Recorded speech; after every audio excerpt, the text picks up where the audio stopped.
ਸਤਿ ਸ਼੍ਰੀ ਅਕਾਲ ਜੀ। News Asia Punjabi ਦੇਖ ਰਹੇ ਹੋ ਤੁਸੀਂ ਤੇ ਮੈਂ ਹਾਂ ਕੁਲਵੰਤ ਸਿੰਘ।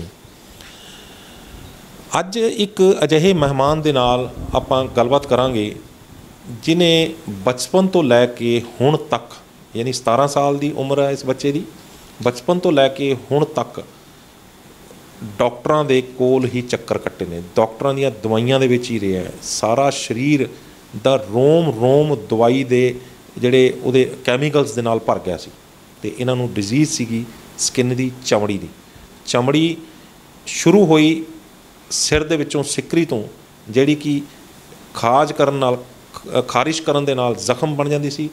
ਅਤੇ ਉਸ ਤੋਂ ਬਾਅਦ ਕਿਸ ਤਰ੍ਹਾਂ ਇਸ ਬੱਚੇ ਨੇ ਸੰਤਾਪ ਭੋਗਿਆ, ਕਿਸ ਤਰ੍ਹਾਂ ਪਰਿਵਾਰ ਜਿਹੜਾ ਇਹਦੇ ਨਾਲ ਉਹ ਸਫ਼ਰ ਕੀਤਾ, ਪਰਿਵਾਰ ਨੇ ਕਿਸ ਤਰ੍ਹਾਂ ਮਾਨਸਿਕ ਤੌਰ ਦੇ ਉੱਤੇ ਜਿਹੜੀ ਆ ਉਹ ਯਾਤਨਾਵਾਂ ਸਹੀਆਂ ਬੱਚੇ ਦੇ ਨਾਲ ਬੱਚੇ ਨੂੰ ਕਿਸ ਤਰ੍ਹਾਂ ਦਾ ਕੰਪਲੈਕਸ ਆਇਆ ਉਸ ਦੌਰਾਨ, ਕਿਸ ਤਰ੍ਹਾਂ ਦੀ ਜਿਹੜੀ ਉਹਦੀ ਸੋਚ ਬਣ ਗਈ ਅਤੇ ਅੱਜ ਉਹ ਕਿਸ ਲੈਵਲ 'ਤੇ ਪਹੁੰਚ ਕੇ ਕਿੱਦਾਂ ਅੱਜ ਆਪਣੇ ਨਾਲ ਬੈਠ ਕੇ ਗੱਲਬਾਤ ਕਰ ਰਿਹਾ, ਇਹ ਸਾਰੀ ਦੀ ਸਾਰੀ ਜਿਹੜੀ ਹੈ ਉਹ ਇਹਨਾਂ ਦੀ ਨਾਲ ਆਪ ਬੀਤੀ ਆਪਣੇ ਮੂੰਹ ਦੱਸਣਗੇ। ਬੇਟਾ ਕੀ ਨਾਮ ਹੈ ਤੁਹਾਡਾ? ਹਰਸ਼ਦੀਪ ਸਿੰਘ ਸਰ। ਮੈਂ ਦੱਸ ਦਿਆਂ ਕਿ ਸਤਿੰਦਰਪਾਲ ਕੌਰ ਜੀ ਨਾਲ ਆਪਾਂ ਇੱਕ ਵਾਰੀ ਪਹਿਲਾਂ ਵੀ ਇੰਟਰਵਿਊ ਕਰ ਚੁੱਕੇ ਹਾਂ। ਇਹਨਾਂ ਨੂੰ ਵੀ ਜਿਹੜੀ ਸੀਗੀ ਪ੍ਰੋਬਲਮ, ਇਹਨਾਂ ਦੇ ਮਦਰ ਇਨ ਲਾਅ ਸੀਗੇ, ਸੱਸ ਸੀਗੀ ਇਹਨਾਂ ਦੇ ਨਾਲ, ਉਹਨਾਂ ਦੀ ਵੀ ਆਪਾਂ ਗੱਲਬਾਤ ਇਹਨਾਂ ਨੂੰ ਕਰਵਾ ਚੁੱਕੇ ਹਾਂ। ਇੱਕ ਵਾਰੀ ਫਿਰ ਸਵਾਗਤ ਹੈ ਸਤਿੰਦਰਪਾਲ ਕੌਰ ਜੀ ਤੁਹਾਡਾ। ਵਾਹਿਗੁਰੂ ਜੀ ਕਾ ਖਾਲਸਾ, ਵਾਹਿਗੁਰੂ ਜੀ ਕੀ ਫਤਿਹ। ਨਿਊਜ਼ ਏਸ਼ੀਆ ਚੈਨਲ ਅਤੇ ਕੁਲਵੰਤ ਜੀ ਤੁਹਾਡਾ ਬਹੁਤ ਬਹੁਤ ਧੰਨਵਾਦ ਜੋ ਤੁਸੀਂ ਫਿਰ ਤੋਂ ਮੌਕਾ ਦਿੱਤਾ। ਔਰ ਅੱਜ ਆਪਾਂ ਫਿਰ ਇੱਕ ਜੋ ਪਹਿਲਾਂ ਪੇਸ਼ੈਂਟ ਸੀ ਔਰ ਅੱਜ ਬਿਲਕੁਲ ਤੰਦਰੁਸਤ ਬੱਚਾ ਤੁਹਾਡੇ ਸਾਹਮਣੇ ਅਸੀਂ ਲੈ ਕੇ ਹਾਜ਼ਰ ਹੋਏ ਹਾਂ। ਅਤੇ ਅੱਜ ਆਪਾਂ ਇਹਨਾਂ ਬੱਚੇ ਦੇ ਮੂੰਹ ਹੀ ਸੁਣਾਂਗੇ ਕਿਸ ਨੂੰ ਕੀ ਤਕਲੀਫ ਸੀ ਔਰ ਕਿਸ ਤਰ੍ਹਾਂ ਦਾ ਡਾਕਟਰ ਭੁੱਲਰ ਜੀ ਦੇ ਬਦੌਲਤ ਹੱਲ ਹੋਇਆ। ਪਰ ਤੁਸੀਂ ਤਾਂ ਵਾਹਿਗੁਰੂ ਜੀ ਕਾ ਖਾਲਸਾ ਵਾਹਿਗੁਰੂ ਜੀ ਕੀ ਫਤਿਹ ਕਹਿ ਦਿੱਤੀ, ਪਰ ਬੱਚੇ ਦੇ ਤੁਸੀਂ ਵਾਲ ਆਪ ਕਟਾਉਣ ਜਾਂਦੇ ਰਹੇ ਹੋ। ਕੀ ਚੱਕਰ ਹੋਇਆ ਸੀ ਇਹੋ ਜਿਹਾ? ਆਪਾਂ ਕਿਹੜੀ ਇਹੋ ਜਿਹੀ ਮਜਬੂਰੀ ਹੋ ਗਈ ਸੀ ਵੀ ਤੁਹਾਨੂੰ ਦਿਲ 'ਤੇ ਪੱਥਰ ਰੱਖ ਕੇ ਆਪਣੇ ਜਿਹੜੇ ਬੱਚੇ ਦਾ ਜਿਹੜਾ ਤੁਸੀਂ ਵਾਲ ਕਟਾਉਣ ਤੱਕ ਚਲੇ ਗਏ? ਪਹਿਲਾਂ ਤਾਂ ਆਪਣਾ ਰਿਸ਼ਤਾ ਦੱਸ ਦਿਓ। ਐਕਚੁਅਲੀ ਇਹ ਬੱਚਾ ਜੀ ਮੇਰਾ ਸਕਾ ਭਤੀਜਾ ਹਰਸ਼ਦੀਪ ਸਿੰਘ ਮਲੇਰਕੋਟਲਾ ਤੋਂ, ਔਰ ਇਹ ਬੱਚੇ ਦਾ ਜਨਮ 2004 ਦਾ, ਔਰ 2006 ਦੇ ਵਿੱਚ ਇਸ ਬੱਚੇ ਨੂੰ ਪ੍ਰੋਬਲਮ ਆਈ ਸੀ, ਜਿਹੜੀ ਉਹ ਸਕਿਨ ਦੀ ਪ੍ਰੋਬਲਮ ਸੀ। ਪਹਿਲਾਂ ਸਿਰ ਤੋਂ ਸ਼ੁਰੂ ਹੋਈ ਸੀ। ਸਿਰ ਦੇ ਵਿੱਚ ਜਿਹੜੇ ਵਾਲ ਸੀਗੇ, ਮੇਰੀ ਜਿਹੜੀ ਮਦਰ ਨੇ ਉਹ ਕਈ ਵਾਰੀ ਕਹਿੰਦੇ ਵੀ ਸ਼ਾਇਦ ਕੰਘਾ ਲੱਗ ਗਿਆ ਸੀ, ਪਰ ਉਹਦੇ ਬਾਰੇ ਆਪਾਂ ਨੂੰ ਕੋਈ ਪੱਕਾ ਨਹੀਂ ਪਤਾ। ਜਿੱਦਾਂ ਆਮ ਬੱਚੇ ਹੁੰਦਾ ਉੱਦਾਂ ਹੀ ਖੇਡਦਾ ਕੁੱਦਦਾ ਸੀ, ਸਰੀਰ ਬਹੁਤ ਸੋਹਣਾ ਸੀ, ਸਿਹਤ ਬਹੁਤ ਅੱਛੀ ਸੀ, ਪਰ ਸਿਰ ਦੇ ਵਿੱਚ ਇੱਕਦਮ ਜਿਹੜੇ ਨੇ ਇਹਦੇ ਖਲੇਪੜ ਬਣਨੇ ਸ਼ੁਰੂ ਹੋਏ। ਖਲੇਪੜ ਬਣਦੇ ਅਤੇ ਉਹਦੇ 'ਚ ਜਿਹੜਾ ਸੀ ਹੌਲੀ ਹੌਲੀ ਪਾਣੀ ਸਿੰਮਣ ਲੱਗ ਗਿਆ। ਜਦੋਂ ਪਾਣੀ ਸਿੰਮਦਾ ਸਰ ਫਿਰ ਉਹ ਪ੍ਰੋਬਲਮ ਜਿਹੜੀ ਆ ਹੌਲੀ ਹੌਲੀ ਪਲਕਾਂ 'ਤੇ ਪਹੁੰਚ ਗਈ। ਪਲਕਾਂ 'ਤੇ ਪਹੁੰਚਦੇ ਸਰ ਜਿਹੜੇ ਪਲਕਾਂ ਦੇ ਵਾਲ ਬਹੁਤ ਸੋਹਣੀਆਂ ਅੱਖਾਂ ਹੁੰਦੀਆਂ ਨੇ ਬਚਪਨ ਦੀ, ਮੇਰੇ ਕੋਲ ਸਨੈਪ ਦੇਖਦੇ ਬੜਾ ਮਨ ਦੁਖੀ ਹੁੰਦਾ ਸੀ। ਔਰ ਉਹ ਪਲਕਾਂ ਦੇ ਵਾਲ ਬਹੁਤ ਜ਼ਿਆਦਾ ਝੜ ਗਏ, ਇਹ ਮੰਨ ਕੇ ਚਲੋ ਵੀ 50% ਤੋਂ ਜ਼ਿਆਦਾ ਵਾਲ ਝੜ ਗਏ ਸੀ ਸਾਰੇ ਦੇ। ਹਾਂਜੀ, ਸੋ ਉਸ ਤੋਂ ਬਾਅਦ ਜਿਹੜੀ ਪ੍ਰੋਬਲਮ ਆ ਕੰਨਾਂ 'ਤੇ ਪਹੁੰਚ ਗਈ। ਪਲਕਾਂ ਦੇ ਜ਼ਖਮ ਜਾਂ ਪਿੰਸੀਆਂ ਵੀ ਹੋਣ ਲੱਗੇ ਸੀ, ਦਾਣੇ? ਹਾਂਜੀ, ਪਲਕਾਂ 'ਤੇ ਸਾਰੇ ਦੇ ਹੁਣ ਤੱਕ ਟਰੀਟਮੈਂਟ ਤੋਂ ਪਹਿਲਾਂ ਦੀ ਆਪਾਂ ਗੱਲ ਕਰਾਂਗੇ। ਔਰ ਮੰਨ ਕੇ ਚੱਲੋ ਕਿ 13-14 ਸਾਲ ਇਹ ਬੱਚੇ ਦੇ ਅੱਖਾਂ ਦੇ ਗਾਗੜੀਆਂ ਹੁੰਦੀਆਂ ਰਹੀਆਂ ਨੇ ਜੀ, ਫਿੰਡਸੀਆਂ ਹੁੰਦੀਆਂ ਸੀ ਔਰ ਉਹਨਾਂ 'ਚ ਪਸ ਪੈ ਜਾਂਦੀ ਸੀ। ਸਰ ਹਫ਼ਤੇ ਵਿੱਚ 2-2 ਵਾਰ ਵੀ ਹੋ ਜਾਂਦੀਆਂ ਸੀਗੀਆਂ, ਕਦੇ ਸੱਜੀ ਅੱਖ 'ਤੇ ਕਦੇ ਖੱਬੀ ਅੱਖ 'ਤੇ। ਔਰ ਜਿਹੜੇ ਕੰਨਾਂ ਦੇ ਉੱਪਰ ਚੀਗਾਂ ਦੀ ਪ੍ਰੋਬਲਮ ਇੰਨੀ ਕੁ ਜ਼ਿਆਦਾ ਸੀ ਵੀ ਵਾਲ ਕਟਿੰਗ ਕਰਾਉਣ ਦੇ ਬਾਵਜੂਦ ਵੀ ਇਹ ਬੱਚੇ ਨੂੰ ਪ੍ਰੋਬਲਮ ਆ ਰਹੀ ਸੀ। ਔਰ ਉਹਨਾਂ ਨੂੰ ਅਸੀਂ ਬਹੁਤ ਜ਼ਿਆਦਾ ਬਰੀਕ ਕਰਾਉਂਦੇ, ਜਦੋਂ ਥੋੜ੍ਹੇ ਵੀ ਵੱਧਦੇ, ਕਿਉਂਕਿ ਵਾਲ ਨੇਗੇ ਉਹਨਾਂ ਡੇਲੀ ਇਨਕਰੀਜ਼ ਹੋਣੇ ਆ, ਉਹਦੀ ਤਾਂ ਵਧਣਾ ਹੀ ਆ। ਪਰ ਉਹ ਜਿਹੜੇ ਵਾਲ ਸੀ ਜਦੋਂ ਥੋੜ੍ਹੇ ਕੰਨਾਂ ਦੇ ਨਾਲ ਲੱਗਣ ਲੱਗਦੇ, ਸੋ ਉਹਦੇ 'ਚੋਂ ਬਲੱਡ ਆਉਣ ਲੱਗ ਜਾਂਦਾ, ਪਾਣੀ ਰਿਸਣ ਲੱਗ ਜਾਂਦਾ ਸੀਗਾ। ਹਾਂਜੀ ਸਰ, ਔਰ ਪ੍ਰੋਬਲਮ ਇੰਨੀ ਕੁ ਸਰ ਵੱਧਦੀ ਇਹਦੀ ਹੌਲੀ ਹੌਲੀ ਜਿਵੇਂ ਉਮਰ ਇਹਦੀ ਵੱਧਦੀ ਗਈ, ਇਹਦੀ ਪੂਰੀ ਬਾਡੀ 'ਤੇ ਆ ਕੇ ਜਿਹੜੀ ਪ੍ਰੋਬਲਮ ਸ਼ੁਰੂ ਹੋ ਗਈ ਸਰ, ਉਹ ਇੱਕ ਦੰਦਾਂ ਦੇ ਰੂਪ 'ਚ ਆ ਗਈ। ਔਰ ਜਿਹੜੀ ਬਾਡੀ ਹੈ ਬੈਕ ਤੋਂ, ਇਹਦੀ ਪਿੱਠ ਤੋਂ ਪਿੱਛੋਂ ਔਰ ਪ੍ਰਾਈਵੇਟ ਪਾਰਟ ਦੇ ਆਲੇ ਦੁਆਲੇ ਸਾਰੇ ਸਰ ਇਹਦੇ ਸਾਰਾ ਫੰਗਸ ਸਰ ਹੋ ਗਈ ਸੀ। ਔਰ ਜਦੋਂ ਕਦੇ ਪਾਣੀ ਵੀ ਪਾਉਣਾ ਨਾ, ਪਾਣੀ ਦੇ ਇੱਕ ਜਲਦਾ ਸੀ, ਮੱਚਦਾ ਸੀ ਪਿੰਡਾ ਉਸ ਵਕਤ ਬਹੁਤ ਜ਼ਿਆਦਾ। ਔਰ ਮੈਂ ਤੁਹਾਨੂੰ ਜਿਵੇਂ ਡਾਕਟਰ ਸਾਹਿਬ ਕੁਲਵੰਤ ਜੀ ਤੁਸੀਂ ਮੈਨੂੰ ਪੁੱਛਿਆ ਨਾ ਕਿ ਤੁਸੀਂ ਇਹਦੀ ਕਟਿੰਗ ਕਰਾਉਣ ਜਾਂਦੇ ਸੀ, ਚਲੋ ਉਸ ਵਕਤ ਮੈਂ ਅਨਮੈਰਿਡ ਸੀ ਔਰ ਮੇਰਾ ਅੰਮ੍ਰਿਤ ਵੀ ਨਹੀਂ ਛਕਿਆ ਸੀ। ਮੈਨੂੰ ਅੱਜ ਵੀ ਯਾਦ ਆ, ਇੱਕ ਦਿਨ ਦੀ ਗੱਲ ਦੱਸਦੀ ਹਾਂ। ਗੁਰੂ ਤੇਗ ਬਹਾਦਰ ਸ਼ਹੀਦੀ ਦਿਹਾੜਾ ਸੀ ਔਰ ਮੇਰੇ ਨਾਲ ਇਹ ਬੱਚਾ ਸੀ ਅਤੇ ਮੇਰੀ ਭਾਣਜੀ ਸੀ, ਉਹਨਾਂ ਦੀ ਕਟਿੰਗ, ਕਿਉਂਕਿ ਮੈਂ ਘਰ ਦੇ ਵਿੱਚ ਸਾਰੇ ਕੰਮ, ਬਾਹਰਲੇ ਕੰਮ ਮੈਨੂੰ ਹੀ ਰੱਖਿਆ ਹੋਇਆ ਸੀ ਕਰਨ ਵਾਸਤੇ। ਔਰ ਮੈਨੂੰ ਯਾਦ ਆ ਮੈਂ ਇਸ ਬੱਚੇ ਨੂੰ ਗੁਰੂ ਤੇਗ ਬਹਾਦਰ ਸ਼ਹੀਦੀ ਦਿਹਾੜੇ 'ਤੇ ਇਹਦੇ ਵਾਲ ਕਟਾਉਣ ਗਈ ਸੀ। ਔਰ ਉਸ ਵਕਤ ਮੇਰਾ ਮਨ ਬਹੁਤ ਜ਼ਿਆਦਾ ਦੁਖੀ ਹੋਇਆ ਸੀ, ਕਿਉਂਕਿ ਸਾਡੀ ਮਜਬੂਰੀ ਬਣ ਗਈ ਸੀ, ਸਾਨੂੰ ਕੋਈ ਸ਼ੌਕ ਨਹੀਂ ਸੀ। ਇਹ ਬੱਚੇ ਦੇ ਸੀ ਜਦੋਂ ਵੀ ਵਾਲ ਕਟਵਾਉਣ ਜਾਣਾ ਇਹ ਰੋਣ ਲੱਗ ਜਾਂਦਾ ਸੀ ਕਿ ਇਹਨੇ ਇੱਕੋ ਹੀ ਗੱਲ ਕਹਿਣੀ ਕਿ ਵੀ ਮੈਂ ਵਾਲ ਨਹੀਂ ਕਟਾਉਣੇ, ਮੈਂ ਵਾਲ ਰੱਖਣੇ। ਅਸੀਂ ਕਹਿੰਦੇ ਬੇਟਾ ਵੀ ਆਪਾਂ ਰੱਖਾਂ ਕਿਵੇਂ, ਤੇਰੇ ਆਲਰੇਡੀ ਵਾਲਾਂ ਦੇ ਵਿੱਚ ਇੰਨੀ ਜ਼ਿਆਦਾ ਪ੍ਰੋਬਲਮ ਹੋ ਰਹੀ ਆ। ਸੋ ਅੱਜ ਵੀ ਹੁਣ ਤੱਕ ਵੀ ਇਹਦੇ ਜਿਹੜੇ ਨੇ ਵਾਲ ਆ ਜਿੱਦਾਂ ਡਾਕਟਰ ਸਾਹਿਬ ਨੇ ਟ੍ਰੀਟਮੈਂਟ ਸ਼ੁਰੂ ਕੀਤਾ ਤੇ ਨਵੰਬਰ 'ਚ ਸ਼ੁਰੂ ਕੀਤਾ ਸੀ ਸਰ ਆਪਾਂ ਟ੍ਰੀਟਮੈਂਟ, ਔਰ ਨਵੰਬਰ ਤੋਂ ਲੈ ਕੇ ਸਤੰਬਰ ਤੋਂ ਲੈ ਕੇ ਨਵੰਬਰ ਦੇ ਐਂਡ ਤੱਕ ਇਹ ਪ੍ਰੋਪਰ ਠੀਕ ਹੋ ਗਿਆ 3 ਮਹੀਨਿਆਂ ਦੇ ਵਿੱਚ। ਬੇਟਾ ਜਦੋਂ ਕਦੋਂ ਤੈਨੂੰ ਪਤਾ ਲੱਗਣ ਲੱਗਿਆ ਵੀ ਤੇਰੇ ਸਰੀਰ ਦੇ ਵਿੱਚ ਖਰਾਬੀ ਹੈਗੀ ਹੈ ਤੇ ਕਿਸ ਤਰੀਕੇ ਸ਼ੁਰੂ ਹੋਇਆ ਸੀ ਇਹ? ਮੈਨੂੰ ਸਰ 2006 ਤੋਂ ਬਿਮਾਰੀ ਹੋਈ ਸ਼ੁਰੂ, ਤੇ ਜਦੋਂ ਮੈਂ 2010 'ਚ ਪਤਾ ਲੱਗਿਆ ਸੀ ਸਰ। ਅੱਛਾ, ਹਾਂਜੀ। ਕਿੱਦਾਂ ਮਤਲਬ ਖਾਰਿਸ਼, ਸਿਰ 'ਚ ਖਾਰਿਸ਼ ਹੁੰਦੀ ਕੀ ਹੁੰਦਾ ਸੀ? ਸਰ ਜਿਉਂ ਵੱਡਾ ਹੁੰਦਾ ਪਤਾ ਲੱਗ ਜਾਂਦਾ, ਤੇ ਜੋ ਖਾਰਿਸ਼ ਬਹੁਤ ਹੋਣ ਲੱਗ ਗਿਆ ਪਤਾ ਲੱਗ ਗਿਆ ਸੀ ਵੀ ਮੈਨੂੰ ਵੀ ਬਿਮਾਰੀ ਹੈਗੀ ਕੋਈ। ਫਿਰ ਮੈਨੂੰ ਦੱਸਿਆ ਵੀ ਮੈਨੂੰ ਵੀ ਇਹ ਤੈਨੂੰ ਐਵੇਂ ਕਰਕੇ 2006 'ਚ ਬਿਮਾਰੀ ਲੱਗੀ ਸੀ। ਤੇ ਫਿਰ ਉਹੀ ਸਰ ਬਿਮਾਰੀ ਪਹਿਲਾਂ ਮੇਰੇ ਇੰਨੀ ਜ਼ਿਆਦਾ ਸੀ ਵੀ ਮੈਂ ਸਿਰ 'ਚ ਹੱਥ ਨਹੀਂ ਛੁੱਟਦਾ ਸੀ, ਖਾਜ ਕਰਦਾ ਰਹਿੰਦਾ ਸੀ ਬਾਰ ਬਾਰ। ਹਾਂਜੀ। ਤੇ ਕੋਈ ਇੱਦਾਂ ਸ਼ਰਮ ਨਹੀਂ ਆਉਂਦੀ ਸੀ ਵੀ ਲੋਕੀ ਕਹਿਣਗੇ ਵੀ ਜੂਆਂ ਪਈਆਂ ਹੋਣਗੀਆਂ? ਕਹਿੰਦੇ ਸਰ ਬਹੁਤ ਕਹਿੰਦੇ ਸੀ। ਮੈਂ ਤਾਂ ਬਲਕਿ ਇਹ ਸੀ ਵੀ ਮੈਂ ਤਾਂ 4 ਲੋਕਾਂ 'ਚ ਵਿਚਰ ਵੀ ਨਹੀਂ ਸਕਦਾ ਸੀ। ਟੋਕਦੇ ਸੀ ਵੀ ਤੈਨੂੰ ਕੀ ਹੋਈ ਆ, ਕੀ ਬਿਮਾਰੀ ਹੈ ਤੈਨੂੰ, ਇਹ ਸੀ ਸਰ। ਤੇ ਇੰਨੇ ਕੁ ਜ਼ਿਆਦਾ ਖਾਜ ਹੁੰਦੀ ਸੀ ਵੀ ਉਹ ਜਦੋਂ ਮੈਂ ਖਾਜ ਕਰਦਾ ਸੀਗਾ ਜਿਹੜੇ ਖਲਿੱਪੜ ਸੀਗੇ ਉਹ ਉਹਨਾਂ 'ਚ ਪਾਣੀ ਸਿਮਣ ਲੱਗ ਜਾਂਦਾ ਸੀ, ਤੇ ਫਿਰ ਜਦੋਂ ਪਾਣੀ ਮੈਂ ਸਿਰ ਧੋਣਾ ਉਹ ਉਹਨੇ ਮੱਚਣਾ, ਉਦੋਂ ਬਹੁਤ ਜ਼ਿਆਦਾ ਪੇਨ ਹੁੰਦੀ ਸੀ।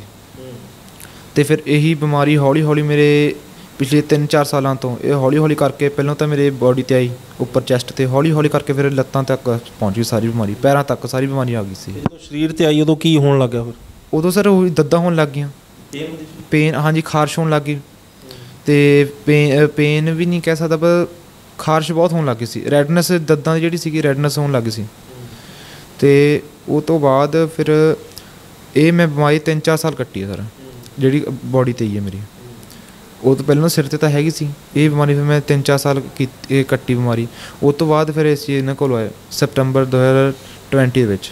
ਬੇਟਾ ਜਦੋਂ ਤੈਨੂੰ ਇਸ ਤਰ੍ਹਾਂ ਦੀ ਪ੍ਰੋਬਲਮ ਲੱਗੀ, ਤੇਰੇ ਸਿਰ ਦੇ ਵਿੱਚ ਵੀ ਖਾਰਿਸ਼ ਹੁੰਦੀ ਸੀ, ਹਰ ਟਾਈਮ ਖਾਰਿਸ਼ ਕਰਦਾ ਹੁੰਦਾ ਸੀ, ਬਾਡੀ ਦੇ ਉੱਤੇ ਵੀ ਤੇਰੇ ਦੱਦਾਂ ਹੋਣ ਲੱਗ ਗਈਆਂ, ਫੰਗਸ ਹੋਣ ਲੱਗ ਗਈ, ਤੇ ਜਦੋਂ ਇਹ ਸਾਰਾ ਖਾਰਿਸ਼ ਕਰਦਾ ਰਹਿੰਦਾ ਬੰਦਾ, ਤਾਂ ਤੇਰੇ ਫਰੈਂਡ ਸਰਕਲ ਦੇ ਵਿੱਚ ਵੀ ਫਿਰ ਕਿੱਦਾਂ ਉਹ ਤੇਰੇ ਤੋਂ ਦੂਰ ਭੱਜਦੇ ਸੀ ਵੀ ਕਿਤੇ ਸਾਨੂੰ ਨਾ ਲੱਗ ਜਾਵੇ? ਸਰ ਮੇਰੇ ਤੋਂ ਸਾਨੂੰ ਨਾ ਲੱਗ, ਹਾਂਜੀ, ਸਾਨੂੰ ਨਾ ਲੱਗ ਜਾਵੇ, ਦੂਰ ਰਹਿੰਦੇ ਸੀ ਮੇਰੇ ਤੋਂ। ਮੈਨੂੰ ਬਹੁਤ ਫੀਲ ਹੁੰਦਾ ਸੀ ਵੀ ਐਵੇਂ ਕਿਉਂ, ਬਾਕੀ ਸਾਰੇ ਕੋਲ ਰਹਿੰਦੇ ਨੇਗੇ, ਤੇ ਫਿਰ ਆਪਣੇ ਆਪ ਨੂੰ ਬਹੁਤ ਮਹਿਸੂਸ ਹੁੰਦਾ ਸੀਗਾ ਮੇਰੇ। ਬਲਕਿ ਮੈਂ ਹੁਣ ਤੱਕ ਮੇਰੇ ਵਾਲ ਕਟਾਉਂਦੇ ਰਿਹਾ ਮੈਂ ਹੁਣ ਤੱਕ। ਇਹ ਮੈਂ ਬਲਕਿ ਜਦੋਂ ਮੇਰੇ ਵਾਲ ਕਟਾਉਣ ਜਾਣਾ ਮੇਰਾ ਮੂਡ ਬਹੁਤ ਖਰਾਬ ਹੋਣਾ ਵੀ ਮੈਂ ਬਾਹਰ ਰੱਖਣੇ ਚਾਹੁੰਦਾ। ਅੱਛਾ, ਗੁਰਸਿੱਖ ਬਣਨਾ ਚਾਹੁੰਦਾ ਸੀ? ਹਾਂਜੀ। ਅੰਮ੍ਰਿਤ ਛਕਣਾ ਚਾਹੁੰਦਾ? ਜੀ, ਅੰਮ੍ਰਿਤ ਛਕਣਾ ਚਾਹੁੰਦਾ ਸੀ ਮੈਂ। ਅੱਛਾ। ਹਾਂਜੀ। ਤੇ ਬਸ ਫਿਰ ਮੈਂ ਉਦੋਂ ਬਹੁਤ ਜ਼ਿਆਦਾ ਮੂਡ ਖਰਾਬ ਹੋਣਾ, ਮੈਂ ਰੋਣ ਵੀ ਲੱਗ ਜਾਣਾ ਸੀਗਾ। ਘਰਦਿਆਂ ਨੂੰ ਗੁੱਸੇ ਵੀ ਹੋਣਾ ਵੀ ਮੈਂ ਬਾਹਰ ਕਿਉਂ ਕਟਾਏ। ਉਹ ਫਿਰ ਉਹਨਾਂ ਨੇ ਕਹਿਣਾ ਮਜਬੂਰੀ ਹੈ ਵੀ ਹੁਣ ਕੀ ਕਰ ਸਕਦੇ।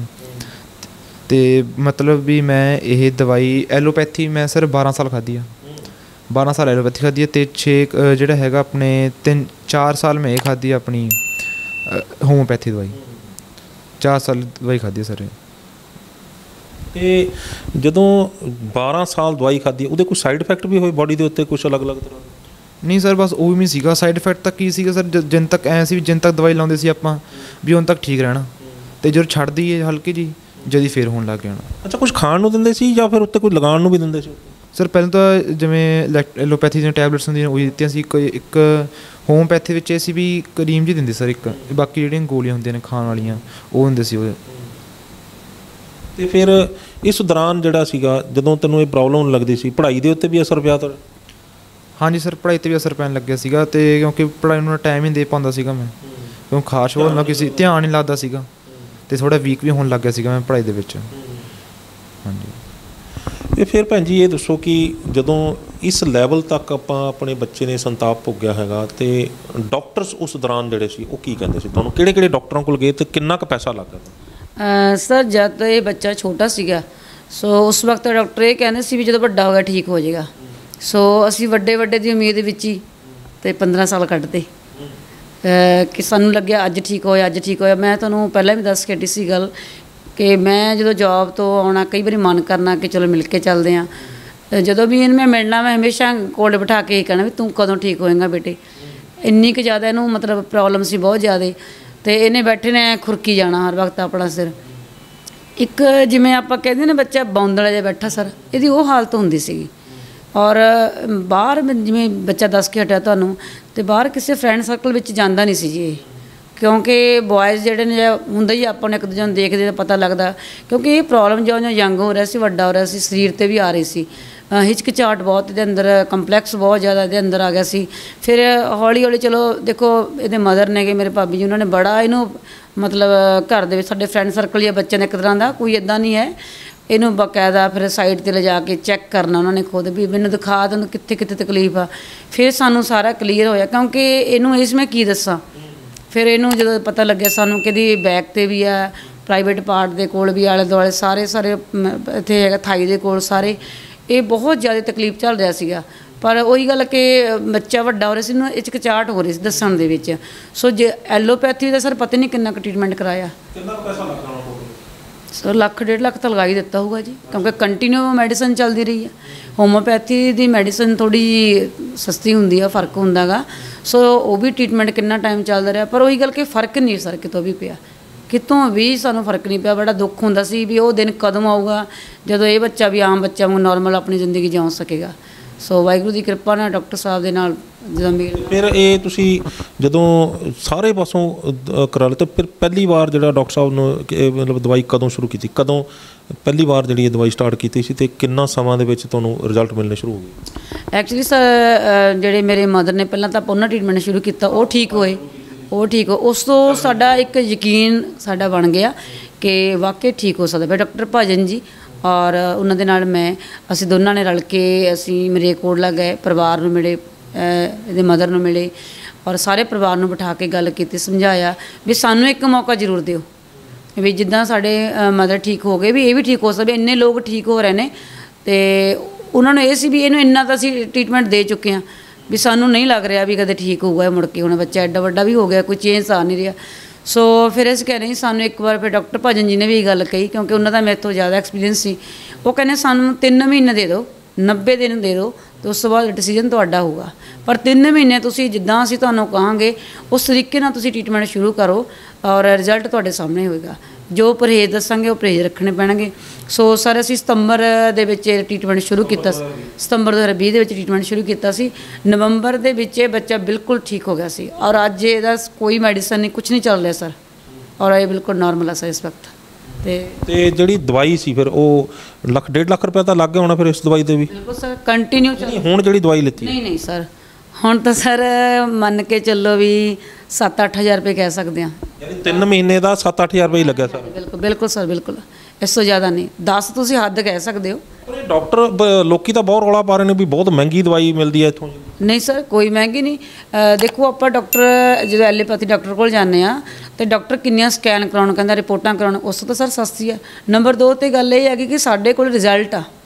ਐਲੋਪੈਥੀ ਡਾਕਟਰ ਕੋਲ ਜਾ ਕੇ ਤੁਸੀਂ ਸਾਲ 2-2 ਸਾਲ 10-10 ਸਾਲ ਵੀ ਮੈਡੀਸਨ ਖਾਂਦੇ ਹੋ ਪਰ ਤੁਹਾਡੇ ਪੱਲੇ ਕੁਛ ਨਹੀਂ। ਸੋ ਜਿੱਥੇ ਆਪਾਂ ਨੂੰ ਲੱਗਦਾ ਕਿ ਸਾਡੀ ਜ਼ਿੰਦਗੀ ਬਚ ਗਈ ਆ ਗਈ, ਸਾਡੀ ਜ਼ਿੰਦਗੀ ਦਾ ਬਚਾਅ ਹੋ ਗਿਆ, ਸੋ ਮੈਨੂੰ ਨਹੀਂ ਲੱਗਦਾ ਕਿ ਉਹ ਕੋਈ ਮਹਿੰਗੀ ਹੈ ਚੀਜ਼। ਔਰ ਅੱਜ ਜਿੱਦਾਂ ਮੈਂ ਤੁਹਾਨੂੰ ਦੱਸ ਕੇ ਹਟੀ ਹਾਂ ਕਿ ਅੱਜ ਬੱਚਾ ਬਿਲਕੁਲ ਨੋਰਮਲ ਆ ਔਰ ਆਪਣੀ ਮਨਪਸੰਦ ਜਿਹੜੀ ਚੀਜ਼ ਮਨ ਕਰਦਾ ਖਾਂਦਾ ਗਾ। ਅਤੇ ਉੱਥੇ ਤਾਂ ਬਿਲਕੁਲ ਹੀ ਖਤਮ ਕਹਾਣੀ ਸੀ, ਪਤਾ ਹੀ ਨਹੀਂ ਲੱਗ ਰਿਹਾ ਸੀ ਵੀ ਕੀ ਦਈਏ ਕੀ ਨਾ ਦਈਏ। ਕੋਈ ਕੁਛ ਦੱਸਦਾ ਸੀ, ਕੋਈ ਕੁਛ ਦੱਸਦਾ ਸੀ, ਕੋਈ ਕਹਿੰਦਾ ਸੀ ਇਹਨੂੰ ਇੱਕ ਆਪਣੇ ਚਮਰਸ ਹੁੰਦਾ ਸਰ, ਜਿਵੇਂ ਇਹਦੀ ਬੋਡੀ 'ਤੇ ਹੋਣ ਲੱਗ ਗਿਆ ਸੀ ਵੀ ਉਹ ਪ੍ਰੋਬਲਮ ਨਾ ਹੋਵੇ। ਹਾਂਜੀ ਸਰ, ਬੜਾ ਮਤਲਬ ਲੋਕਾਂ ਨੇ ਕਿਹਾ, ਪਰ ਅਸੀਂ ਬਹੁਤ ਖੁਸ਼ ਹਾਂਗੇ ਕਿ ਇੰਨੇ ਸਸਤੇ ਦੇ ਵਿੱਚ ਇੰਨਾ ਅੱਛਾ ਟ੍ਰੀਟਮੈਂਟ ਹੋਇਆ ਬੱਚੇ ਦਾ। ਬੱਚੇ ਤੂੰ ਇਹ ਦੱਸ ਕਿ ਜਦੋਂ 12 ਸਾਲ ਦਵਾਈ ਖਾਧੀ, 12 ਸਾਲ ਦਵਾਈ ਖਾਣ ਦੇ ਬਾਵਜੂਦ ਵੀ ਤੈਨੂੰ ਕੋਈ ਫਰਕ ਨਹੀਂ ਪਿਆ, ਜਦੋਂ ਡਾਕਟਰ ਭੁੱਲਰ ਹੋਣਾ ਦੀ ਦਵਾਈ ਜਦੋਂ ਆਈ ਹੋਣੀ, ਮਨ 'ਚ ਕੀ ਆਇਆ ਵੀ ਠੀਕ ਹੋਊਗਾ ਨਹੀਂ ਹੋਊਗਾ, ਜਾਂ ਕਹਤਾ ਮੈਂ ਨਹੀਂ ਲੈਂਦਾ, ਜਾਂ ਕੀ ਹੋਇਆ ਸੀ? ਜਦੋਂ ਭੂਆ ਜੀ ਤੇ ਡਾਕਟਰ ਭਜਨ ਘਰੇ ਆਏ ਸੀਗੇ ਅਤੇ ਮੈਨੂੰ ਨਾ ਗੱਲਾਂ ਤੋਂ ਵਿਸ਼ਵਾਸ ਹੋ ਗਿਆ ਸੀ ਪੂਰਾ, ਇੱਕ ਕੌਨਫੀਡੈਂਸ ਜਿਹਾ ਹੋ ਗਿਆ ਸੀ ਪੂਰਾ ਵੀ ਮੈਂ ਠੀਕ ਹੋ ਜਾਊਂਗਾ। ਜਦ ਕਿ ਪਹਿਲੋਂ 15 ਸਾਲ ਮੈਨੂੰ ਇਹ ਵਿਸ਼ਵਾਸ ਬਿਲਕੁਲ ਨਹੀਂ ਹੋਇਆ ਸੀ ਵੀ ਮੈਂ ਠੀਕ ਹੋ ਜਾਊਂਗਾ। ਅਤੇ ਜਦੋਂ ਇਹ ਘਰੇ ਆਏ ਮੈਨੂੰ ਉਦੋਂ ਮੈਂ ਉਹਦੇ ਸਾਹਮਣੇ ਕਹਿ ਤਾ ਵੀ ਮੈਨੂੰ ਪੂਰਾ ਵਿਸ਼ਵਾਸ ਹੋ ਗਿਆ ਮੈਂ ਠੀਕ ਹੋ ਜਾਊਂਗਾ। ਅਤੇ ਉਹ ਦਵਾਈ ਜਦੋਂ ਮੈਂ ਲੈਣ ਲੱਗਿਆ ਇਹਨਾਂ ਦੀ, ਅਤੇ ਮੈਨੂੰ ਇੱਕ ਹਫ਼ਤੇ ਦੇ ਵਿੱਚ ਮੇਰੀ ਜਿਹੜੀ ਸਰੀਰ 'ਤੇ ਪੂਰੇ ਬੋਡੀ 'ਤੇ ਜਿਹੜੀ ਖਾਜ ਹੁੰਦੀ ਸੀ ਉਹ ਬਿਲਕੁਲ ਬੰਦ ਹੋ ਗਈ। ਹਾਂਜੀ। ਅਤੇ ਨਹੀਂ, ਖਾਜ ਬਸ ਉਹੀ ਆ ਵੀ ਜਦੋਂ ਦਵਾਈ ਲਾਉਂਦੇ ਰਹੇ ਉਦੋਂ ਤੱਕ ਠੀਕ ਸੀਗਾ, ਖਾਜ ਫਿਰ ਹੁੰਦੀ ਸੀ ਪਰ ਦਵਾਈ ਲਾਉਣ ਦੇ ਬਾਵਜੂਦ ਵੀ ਖਾਜ ਬੰਦ ਹੋ ਗਈ। ਫਿਰ ਉਹ ਤੋਂ ਬਾਅਦ ਸਰ ਹੌਲੀ ਮੇਰੇ ਬੋਡੀ 'ਤੇ ਇਹ ਜਿਹੜੇ ਰੈਡਨੈਸ ਸੀ, ਦਾਗ ਸੀਗੇ, ਇਹ ਬਿਲਕੁਲ ਹਟ ਗਏ। ਹਾਂਜੀ, ਬਿਲਕੁਲ ਹਟ ਗਈ। ਫਿਰ 3 ਮਹੀਨੇ ਸਰ, 3 ਮਹੀਨੇ 'ਚ ਫੰਗਸ ਵੀ ਆ ਗਈ, ਸਾਰਾ ਕੁਛ ਹਟ ਗਿਆ, ਸਾਰੀ ਬਿਲਕੁਲ ਠੀਕ ਹੋ ਸਰ, ਸਾਰੇ ਨਿਸ਼ਾਨ ਖਤਮ ਹੋ ਗਏ। ਫਿਰ ਸਰ ਇਹ ਮਤਲਬ ਪਹਿਲਾਂ ਬੋਡੀ 'ਤੇ ਸੀਗਾ, ਸਿਰ ਤੇ ਥੋੜਾ ਜ਼ਿਆਦਾ ਟਾਈਮ ਲੱਗਦਾ, 3 ਮਹੀਨੇ 'ਚ ਬਟ ਹੋ ਗਿਆ ਸੀ ਪੂਰਾ ਠੀਕ ਸਰ। ਸਿਰ ਵੀ ਠੀਕ ਹੋ ਗਿਆ? ਸਿਰ ਵੀ ਠੀਕ ਹੋ ਗਿਆ ਸਰ, ਜਿਹੜੇ ਕਲਿੱਪ ਵਾਲੇ ਜਾਂ ਸਭ ਕੁਝ ਠੀਕ ਹੋ ਗਿਆ ਸਰ, ਸਭ ਕੁਝ। ਅੱਛਾ। ਹਾਂਜੀ। ਤੇ ਫਿਰ ਦੁਬਾਰਾ ਐਲੋਪੈਥੀ ਖਾਧੀ ਜਾਂ ਐਲੋਪੈਥੀ ਉਹ ਤੋਂ ਛੱਡਤੀ ਸੀ? ਐਲੋਪੈਥੀ ਛੱਡਤੀ ਸਰ, ਹੁਣ ਮੈਂ ਕੋਈ ਦਵਾਈ ਨਹੀਂ ਲੈ ਰਿਹਾ ਆਪਣੀ ਬੋਡੀ ਦੀ ਜਾਂ ਸਿਰ ਦੀ, ਕੋਈ ਮਤਲਬ ਕੋਈ ਦਵਾਈ ਨਹੀਂ ਲੈ ਰਿਹਾ ਮੈਂ। ਕਿੰਨੀ ਦੇਰ ਤੋਂ ਦਵਾਈ ਛੱਡੀ ਹੋਈ ਹੈ ਡਾਕਟਰ ਭੁੱਲਰ ਦੀ ਵੀ ਤੇ ਉਹਨਾਂ ਦੀ ਵੀ? ਸਰ ਮੈਂ ਨਵੰਬਰ 2020 'ਚ ਠੀਕ ਹੋ ਗਿਆ ਸੀਗਾ ਬਿਲਕੁਲ, ਤੇ ਉਸ ਤੋਂ ਬਾਅਦ ਮੈਂ ਕੋਈ ਮੈਡੀਸਿਨ ਲੈਤੀ ਹੁਣ ਤੱਕ। ਹੁਣ ਬਿਲਕੁਲ ਠੀਕ ਆ? ਤੇ ਜਿਹੜੀ 12 ਸਾਲ ਲਈ ਸੀ ਉਹ 3 ਮਹੀਨੇ 'ਚ ਦਵਾਈ ਲੈ ਕੇ ਉਸ ਤੋਂ ਬਾਅਦ ਬੰਦ ਕਰਤੀ ਤੇ ਹੁਣ ਬਿਲਕੁਲ ਠੀਕ ਆ? ਹਾਂਜੀ ਸਰ, ਬਿਲਕੁਲ ਠੀਕ ਹਾਂ ਸਰ ਮੈਂ। ਤੇ ਫਿਰ ਹੁਣ ਜਿਹੜੇ ਪਹਿਲਾਂ ਦੋਸਤਾਂ ਦੇ ਵਿੱਚ ਨਹੀਂ ਜਾਂਦਾ ਸੀ, ਹੁਣ ਦੋਸਤਾਂ ਨਾਲ ਮਿਲਦਾ ਜੋ? ਹਾਂਜੀ ਸਰ, ਉਹ ਕਹਿ ਰਹੇ ਨੇ ਵੀ ਤੂੰ ਕਿਵੇਂ ਠੀਕ ਹੋ ਗਿਆ, ਸਾਨੂੰ ਵੀ ਦੱਸ। ਫਿਰ ਮੈਂ ਦੱਸਿਆ, ਮੈਂ ਕਿਹਾ ਵੀ ਐਵੇਂ ਕਰਕੇ ਠੀਕ ਹੋਇਆ। ਨਹੀਂ ਹੁਣ ਉਹਨਾਂ ਨਾਲ ਮਿਲਦਾ ਜੁਲਦਾ, ਖੇਡਦਾ ਖੁੱਡਦਾ ਵੀ ਹੈ? ਹਾਂਜੀ ਸਰ, ਸਾਰੇ ਦੋਸਤਾਂ ਨਾਲ ਬਿਲਕੁਲ ਖੇਡਦਾ ਖੁੱਡਦਾ। ਹਾਂਜੀ ਸਰ। ਤੇ ਪੜ੍ਹਾਈ ਪੜੂਈ ਕਿਵੇਂ ਚੱਲ ਰਹੀ ਹੈ? ਪੜ੍ਹਾਈ ਸਰ ਵਧੀਆ ਚੱਲਦੀ ਹੈ ਹੁਣ, ਟੀਚਰਸ ਵੀ ਬਹੁਤ ਖੁਸ਼ ਨੇ। ਉਹਨਾਂ ਨੂੰ ਵੀ ਮਤਲਬ ਜਿਹੜੇ ਸਕੂਲ 'ਚ ਪਹਿਲਾਂ ਪੜ੍ਹਦਾ ਸੀਗਾ ਉਹ ਵੀ ਕਹਿੰਦੇ ਸੀਗੇ, ਤੇ ਫਿਰ ਜੋ ਦੇਖਦੇ ਨੇ ਹੁਣ ਉਹਨਾਂ ਨੂੰ ਬਹੁਤ ਖੁਸ਼ੀ ਹੁੰਦੀ ਹੈ ਵੀ ਠੀਕ ਹੋ ਗਿਆ ਤਾਂ। ਇਹ ਅੱਛਾ, ਇਹ ਦੱਸੋ ਭੈਣ ਜੀ ਕਿ ਜਦੋਂ ਬੱਚਾ ਇਹ ਜਦੋਂ ਗਏ ਸੀ, ਪਰਿਵਾਰ ਨੇ ਮੰਨੀ ਨਹੀਂ ਸੀ ਗੱਲ, ਮੰਨਦਾ ਨਹੀਂ ਸੀ ਪਰਿਵਾਰ? ਤੁਸੀਂ ਦੱਸਿਆ ਵੀ ਪਰਿਵਾਰ ਜਿਹੜਾ ਕਹਿੰਦਾ ਸੀ ਵੀ 12 ਸਾਲ ਦਵਾਈ ਲੈ ਲਈ, ਇੰਨੇ ਪੈਸੇ ਉੱਧਰ ਲਾ ਤੇ ਹੁਣ ਇਹ ਨਵਾਂ ਸ਼ੁਰੂ ਕਰੀਏ, ਤੇ ਜਦੋਂ ਰਿਜ਼ਲਟ ਆਉਣੇ ਸ਼ੁਰੂ ਹੋਏ ਫਿਰ ਕਿਸ ਤਰ੍ਹਾਂ ਦਾ ਮਾਹੌਲ ਸੀ? ਜਦੋਂ ਸਰ ਅਸੀਂ ਗਏ ਸੀ, ਦੱਸ ਕੇ ਹਟਿਆ ਹਰਸ਼ਦੀਪ, ਇਹਨੇ ਮੈਨੂੰ ਉਸੇ ਵਕਤ ਕਿਹਾ ਸੀ, ਕਹਿੰਦਾ ਭੂਆ ਜੀ ਮੇਰਾ ਮਨ ਕਹਿੰਦਾ ਮੈਂ ਠੀਕ ਹੋ ਜਾਊਂਗਾ। ਮੈਂ ਕਿਹਾ ਬੇਟੇ ਅਗਰ ਤੇਰਾ ਮਨ ਕਹਿ ਰਿਹਾ ਨਾ ਤੇ ਬਸ ਫਿਰ ਤੂੰ ਠੀਕ ਆ, ਕਿਉਂਕਿ ਆਪਾਂ ਕੋਈ ਵੀ ਚੀਜ਼ ਲੈਂਦੇ ਹਾਂ ਤਾਂ ਪਹਿਲਾਂ ਸਾਡਾ ਮਾਈਂਡ ਐਕਸੈਪਟ ਕਰਦਾ ਉਸ ਚੀਜ਼ ਨੂੰ। ਸੋ ਜਿਵੇਂ ਕਿ ਦੁੱਗਣਾ ਹੋ ਕੇ ਸਾਨੂੰ ਰਿਜ਼ਲਟ ਮਿਲਦਾ। ਸੋ ਇਹਨੂੰ ਇੰਨਾ ਕੁ ਅੱਛਾ ਲੱਗਿਆ, ਕਹਿੰਦਾ ਇੱਦਾਂ ਤਾਂ ਕਿਸੇ ਨੇ ਗੱਲਾਂ ਕੀਤੀ ਨਹੀਂ ਅੱਜ ਤੱਕ ਜਿਵੇਂ ਤੁਸੀਂ ਸਮਝਾਇਆ ਬਿਠਾ ਕੇ ਸਾਨੂੰ ਹਰ ਇੱਕ ਚੀਜ਼, ਕਿਉਂਕਿ ਡਾਕਟਰ ਭਜਨ ਜੀ ਨੇ ਇੱਕ ਇੱਕ ਚੀਜ਼ ਜਿਹੜੀ ਹੈ ਇਹਦੇ ਬਾਡੀ ਬਾਰੇ ਸਮਝਾਤੀ ਸੀ ਵੀ ਆਹ ਪ੍ਰੋਬਲਮ ਹੈ, ਇੱਦਾਂ ਤੁਸੀਂ ਠੀਕ ਹੋ ਜਾਓਗੇ, ਸਕਿਨ ਦੀ ਜਿਹੜੀ ਪ੍ਰੋਬਲਮ ਹੈ ਇਹ ਬਿਲਕੁਲ ਠੀਕ ਹੋ ਜਾਊਗੀ। ਸੋ ਇਹਨੂੰ ਤਸੱਲੀ ਤਾਂ ਸਾਰਾ ਅੱਜ ਤੱਕ ਕਿਸੇ ਨੇ ਦਿੱਤੀ ਨਹੀਂ ਸੀ। ਸੋ ਪਹਿਲੀ ਵਾਰੀ ਕਿਸੇ ਨੇ ਤਸੱਲੀ ਦਿੱਤੀ ਕਿ ਤੁਸੀਂ ਠੀਕ ਹੋ ਜਾਓਗੇ। ਫਿਰ ਜਦੋਂ ਸਰ ਇਹ ਠੀਕ ਹੋਣ ਲੱਗਿਆ, ਮੈਂ ਕਿਉਂਕਿ ਇਹਨੂੰ ਕਾਲ ਕਰਨੀ 2 ਦਿਨ ਬਾਅਦ 4 ਦਿਨ ਬਾਅਦ, ਕਿਉਂਕਿ ਫੋਲੋਅਪ ਕਰਨਾ ਹੁੰਦਾ ਜਦੋਂ ਆਪਾਂ ਪੇਸ਼ੈਂਟ ਸ਼ੁਰੂ ਕਰਦੇ ਹਾਂ। ਤੇ ਜਦੋਂ ਇਹਦੇ ਨਾਲ ਗੱਲ ਕਰਨੀ, ਇਹਨੇ ਕਹਿਣਾ ਭੂਆ ਜੀ ਮੈਂ ਅੱਜ ਮੇਰੇ ਖਾਰਸ਼ ਨਹੀਂ ਘਟ ਗਈ, ਫਰਕ ਪੈ ਰਿਹਾ ਅੱਜ ਮੈਨੂੰ, ਤੇ ਸਾਨੂੰ ਹੌਸਲਾ ਆਉਣਾ ਸਰ ਬਹੁਤ ਜ਼ਿਆਦਾ। ਸੋ ਇੱਦਾਂ ਕਰਦੇ ਕਰਦੇ ਜਦੋਂ ਠੀਕ ਹੋਣ ਲੱਗ ਗਿਆ ਸਰ, ਜਦੋਂ ਮਹੀਨਾ ਸਾਰਾ ਨਿਕਲ ਗਿਆ, ਫਿਰ ਮੇਰੇ ਪਰਿਵਾਰ ਨੂੰ, ਮੇਰੇ ਭਾਬੀ ਜੀ ਨੂੰ ਵੀ ਬਹੁਤ ਜ਼ਿਆਦਾ ਯਕੀਨ ਹੋ ਗਿਆ। ਸੋ ਉਹਨਾਂ ਦੇ ਮਨ 'ਚ ਵੀ ਆਇਆ ਕਿ ਬਿਲਕੁਲ ਹੁਣ ਸਾਡਾ ਬੱਚਾ ਠੀਕ ਹੋ ਸਕਦਾ। ਫਿਰ ਉਸ ਤੋਂ ਬਾਅਦ ਹੀ ਜਿਹੜੀ ਆਪਣੀ ਸਿਸਟਰ ਇਹਨਾਂ ਦੀ, ਉਹਦਾ ਆਪਾਂ ਟ੍ਰੀਟਮੈਂਟ ਉਹਦਾ ਵੀ ਅੱਗੇ ਫਿਰ ਸ਼ੁਰੂ ਕੀਤਾ। ਸੋ ਪਰਿਵਾਰ ਦੇ ਵਿੱਚ ਇੱਕ ਖੁਸ਼ਹਾਲੀ ਆ ਗਈ, ਕਿਉਂਕਿ ਘਰ ਦੇ ਵਿੱਚ ਸਾਡੇ ਇੱਕੋ ਇੱਕ ਬੱਚਾ ਜੀ, ਇਹ ਲੜਕਾ। ਪਰਿਵਾਰ ਸਾਰੀ ਪੀੜ੍ਹੀ ਸਿੰਗਲ ਮੈਨ ਸਾਡੇ ਘਰ 'ਚ ਨੇਗੇ, ਦਾਦਾ ਜੀ ਤੋਂ ਲੈ ਕੇ। ਉਹੀ ਹੁੰਦਾ ਵੀ ਇੱਕ ਪਰਿਵਾਰ 'ਚ ਲੜਕਾ ਉਹ ਵੀ ਠੀਕ ਨਾ ਹੋਵੇ। ਸੋ ਇਹਨੂੰ ਦੇਖ ਕੇ ਹੁਣ ਸਾਡੇ ਸਾਰਾ ਪਰਿਵਾਰ ਬਹੁਤ ਖੁਸ਼ ਆ ਜੀ, ਮਾਲਕ ਦਾ ਸ਼ੁਕਰ ਕਰਦੇ ਹਾਂ, ਡਾਕਟਰ ਵਰਿੰਦਰ ਸਿੰਘ ਦਾ ਬਹੁਤ ਸ਼ੁਕਰ ਕਰਦੇ ਹਾਂ ਅਸੀਂ, ਥੈਂਕ ਯੂ ਕਰਦੇ ਹਾਂ ਬਹੁਤ ਜ਼ਿਆਦਾ ਕਿ ਸਾਡਾ ਬੱਚਾ ਜੀ ਬਿਲਕੁਲ ਤੰਦਰੁਸਤ ਹੋ ਗਿਆ ਜੀ। ਇੱਕ ਆਮ ਇਨਸਾਨ ਵਾਂਗੂ, ਬਾਕੀ ਬੱਚਿਆਂ ਵਾਂਗੂ ਸਾਰਿਆਂ 'ਚ ਵਿਚਰ ਸਕਦਾ ਵਿਦਆਊਟ ਐਨੀ ਕੰਪਲੈਕਸ। ਸੋ ਇਹ ਚੀਜ਼ਾਂ ਬਹੁਤ ਮਾਇਨੇ ਰੱਖਦੀਆਂ, ਕਿਉਂਕਿ ਇਹ ਚੀਜ਼ਾਂ ਜਿੱਥੇ ਕੰਪਲੈਕਸ ਆ ਗਿਆ ਸਰ, ਆਪਣੀ ਪਰਸਨੈਲਿਟੀ ਨੂੰ ਲੈ ਕੇ, ਆਪਣੇ ਸਰੀਰਕ ਕੋਈ ਕਮੀ ਨੂੰ ਲੈ ਕੇ ਸਰ, ਉਹ ਇਨਸਾਨ ਨੂੰ ਜਾਂ ਤਾਂ ਬਹੁਤ ਅੱਗੇ ਲੈ ਜਾਂਦੀਆਂ ਨੇ ਜਾਂ ਬਹੁਤ ਪਿੱਛੇ ਸੁੱਟ ਦਿੰਦੀਆਂ ਨੇ। ਹੀਣ ਭਾਵਨਾ ਐਸੀ ਚੀਜ਼ ਹੈਗੀ। ਸੋ ਚਲੋ ਇਹ ਫਿਰ ਵੀ ਇੱਕ ਟਾਈਮ ਦੇ ਨਾਲ ਜਾ ਕੇ ਬੱਚਾ ਆਪਣੇ ਅੱਜ ਨੋਰਮਲ ਲਾਈਫ ਜ਼ਿੰਦਗੀ ਜਿਉ ਰਿਹਾ, ਔਰ ਪੜ੍ਹਾਈ 'ਚ ਵੀ ਮਨ ਲੱਗ ਰਿਹਾ, ਕਿਉਂਕਿ ਇਹ ਪਟਿਆਲੇ ਸਕੂਲ 'ਚ ਸਟੱਡੀ ਕਰਦਾ, ਮਲਟੀਪਰਪਜ਼ ਸਕੂਲ ਦੇ ਵਿੱਚ, ਔਰ ਟੀਚਰਸ ਇਹਨੂੰ ਬਹੁਤ ਪਿਆਰ ਕਰਦੇ ਆ, ਉਹਨੂੰ ਹੀਰਾ ਬੱਚਾ ਕਹਿੰਦੇ ਹਮੇਸ਼ਾ, ਕਿਉਂਕਿ ਆਗਿਆਕਾਰੀ ਆ। ਜਿੱਥੇ ਟੀਚਰ ਨੇ ਕਹਿ ਤਾ ਓਕੇ, ਅਤੇ ਮੂੰਹ 'ਚੋਂ ਕਦੇ ਨਾ ਤਾਂ ਨਿਕਲ ਹੀ ਨਹੀਂ ਸਰ। ਸੋ ਉਹ ਵੀ ਬੜੇ ਖੁਸ਼ ਹੋਏ ਕਿ ਚਲੋ ਬੱਚੇ ਦੀ ਪ੍ਰੋਬਲਮ ਜਿਹੜੀ ਹੈ ਸੋਲਵ ਹੋ ਗਈ ਆ। ਸਾਰੇ ਬਹੁਤ ਖੁਸ਼ ਹਾਂ ਸਰ ਅਸੀਂ। ਅੱਛਾ, ਜਦੋਂ ਇਹ ਬੱਚੇ ਦਾ ਰਿਜ਼ਲਟ ਤੁਹਾਨੂੰ ਮਿਲਿਆ ਵਧੀਆ ਹੋਇਆ, ਤੇ ਇਸ ਤੋਂ ਦੇਖਣ ਵਾਲੇ ਜਿਹੜੇ ਸੀ ਉਹਨਾਂ ਨੇ ਵੀ ਕੁਝ ਤੁਹਾਡੇ ਹੋਰ ਵੀ ਪੇਸ਼ੈਂਟ ਜਿਹੜੇ ਸੀ ਡਾਕਟਰ ਸਾਹਿਬ ਕੋਲ ਆਏ ਇਸ ਤੋਂ ਬਾਅਦ? ਹਾਂਜੀ ਸਰ, ਇਸ ਤੋਂ ਬਾਅਦ ਜਦੋਂ ਇਹਦੀ ਸਕਿਨ ਦੀ ਪ੍ਰੋਬਲਮ ਠੀਕ ਹੋਈ, ਫਿਰ ਮੈਂ ਖੁਦ, ਮੇਰੇ ਬੇਟੇ ਨੂੰ ਪ੍ਰੋਬਲਮ ਸੀਗਾ ਸਕਿਨ ਦੀ। ਐਕਚੁਅਲੀ ਮੇਰਾ ਕੋਈ ਕੇਸ ਖਰਾਬ ਹੋ ਗਿਆ ਸੀ, ਮੇਰੇ ਬਲੱਡ ਜਿਹੜਾ ਚੜ੍ਹਿਆ ਸੀ, ਔਰ ਬੱਚਾ ਉਸ ਵਕਤ ਫੀਡ ਲੈ ਰਿਹਾ ਸੀ। ਐਕਚੁਅਲੀ ਕਿ ਮੇਰੀ ਵੀ ਸਕਿਨ ਖਰਾਬ ਹੋਈ, ਬੱਚੇ ਦੀ ਸਕਿਨ 'ਤੇ ਬਹੁਤ ਜ਼ਿਆਦਾ ਅਸਰ ਹੋਇਆ। ਮੇਰਾ ਸਿਰਫ ਫੇਸ ਖਰਾਬ ਹੋਇਆ ਸੀ, ਮੇਰੇ ਬੇਟੇ ਦੀ ਸਾਰੀ ਸਕਿਨ ਖਰਾਬ ਹੋ ਗਈ ਸੀ। ਸੋ ਉਹਨੇ ਵੀ ਬਹੁਤ ਟਾਈਮ ਸੰਤਾਪ ਹੋ ਗਿਆ ਮੇਰੇ ਬੱਚੇ ਨੇ। ਇਸ ਵਕਤ ਹੁਣ 6ਵਾਂ ਸਾਲ ਲੱਗ ਜਾਣਾ ਉਹਨੂੰ ਸਰ। ਅਤੇ ਡਾਕਟਰ ਨੇ ਉਹਨੂੰ ਇਹੀ ਗੱਲ ਕਹੀ ਸੀ, ਕਹਿੰਦੇ ਜਦੋਂ ਤੁਹਾਡਾ ਬੱਚਾ ਥੋੜ੍ਹਾ ਵੱਡਾ ਹੋ ਗਿਆ ਠੀਕ ਹੋ ਜਾਏਗਾ, ਪਰ ਸਰ ਠੀਕ ਨਹੀਂ ਹੋ ਰਿਹਾ ਸੀ। ਮਤਲਬ ਮੈਂ ਉਹਨੂੰ ਪਟਿਆਲੇ ਇੱਕ ਸੰਤ ਕਲੀਨਿਕ ਆ ਸਰ, ਉੱਥੇ ਮੈਂ ਆਪਣੇ ਬੇਟੇ ਨੂੰ ਇੰਨੀ ਮਾੜੀ ਹਾਲਤ 'ਚ ਲੈ ਗਈ ਸੀ, ਡਾਕਟਰ ਨੇ ਵੀ ਇੱਕ ਵਾਰ ਨੱਕ ਵੱਟ ਲਿਆ ਸੀ। ਉਹਦੀਆਂ ਸਾਰੀਆਂ ਗੱਲਾਂ ਸੀਗੀਆਂ ਇੱਥੋਂ ਦੋਨੋਂ ਇਹ ਚੋ ਰਹੀਆਂ ਸੀ। ਜੇ ਉਹਨੂੰ ਇੱਦਾਂ ਆਪਾਂ ਬਾਹਰ ਬਿਠਾਉਂਦੇ ਮੱਖੀ ਲੱਗਦੀ ਸੀ ਉੱਪਰ, ਔਰ ਪੂਰੇ ਲੱਤਾਂ ਦੇ ਆ ਖੁੱਚਾਂ ਹੋ ਗਈਆਂ ਸਰ, ਜਿਵੇਂ ਆਪਾਂ ਪੰਜਾਬੀ 'ਚ ਕਹਿ ਦਈਏ। ਸੋ ਬਾਹਾਂ ਦੀਆਂ ਅੰਦਰ ਜਿੱਥੇ ਵੀ ਜੁਆਇੰਟ ਨੇ ਮੁੜਨਾ, ਜਿੱਥੇ ਆ ਕੇ ਉਹ ਸਾਰੀਆਂ ਭਰੀਆਂ ਹੁੰਦੀਆਂ ਸੀ, ਬੁਰਾ ਹਾਲ ਸੀ। ਰੈੱਡ ਵੀ ਹੋ ਜਾਂਦੀ ਸੀ ਔਰ ਪਾਣੀ ਵੀ ਨਿਕਲਦਾ ਸੀ, ਔਰ ਸਰ ਮੈਂ ਰਾਤ ਨੂੰ ਸੌਂਦੀ ਨਹੀਂ ਸੀ, ਸਾਰੀ ਰਾਤ ਮੈਂ ਉਹ ਬੱਚੇ ਦੇ ਸਿਰ ਬੋਡੀ ਦੇ ਉੱਪਰ ਹੱਥ ਫੇਰਨਾ, ਸਾਰੀ ਰਾਤ। ਮਤਲਬ ਜੇ ਉਹਨੇ 5 ਮਿੰਟ ਸੌਣਾ ਤਾਂ 5 ਮਿੰਟ ਮੈਂ ਅੱਖ ਲਾਉਣੀ। ਔਰ ਮਾਰਨਿੰਗ ਟਾਈਮ ਮੈਂ ਡਿਊਟੀ ਵੀ ਜਾਣਾ ਹੁੰਦਾ ਸੀ। ਅੱਜ ਉਹ ਬੱਚਾ ਵੀ ਬਿਲਕੁਲ ਠੀਕ ਹੈ ਜੀ, ਅੱਜ ਇਹ ਬੱਚਾ ਬਿਲਕੁਲ ਠੀਕ ਹੈ। ਸੋ ਇੱਦਾਂ ਜਿਹੜੀ ਸਾਡੀ ਸਕਿਨ ਦੀ ਪ੍ਰੋਬਲਮ ਸੀ, ਡਾਕਟਰ ਵਰਿੰਦਰ ਸਿੰਘ ਭੁੱਲਰ ਦੇ ਜੋ ਦੇ ਰਹੇ ਨੇ, ਖੁਰਾਕ ਦੇ ਰਹੇ ਨੇ, ਮੈਂ ਮੈਡੀਸਨ ਨਹੀਂ ਕਹੂੰਗੀ ਇਹਨੂੰ, ਅਤੇ ਇਹਦੇ ਨਾਲ ਬਹੁਤ ਅੱਛਾ ਸਾਨੂੰ ਰਿਜ਼ਲਟ ਮਿਲੇ ਸਰ। ਆਪਣੇ ਪਰਿਵਾਰ 'ਚ ਅਸੀਂ ਪਹਿਲਾਂ ਰਿਜ਼ਲਟ ਲੈਣੇ ਸਰ।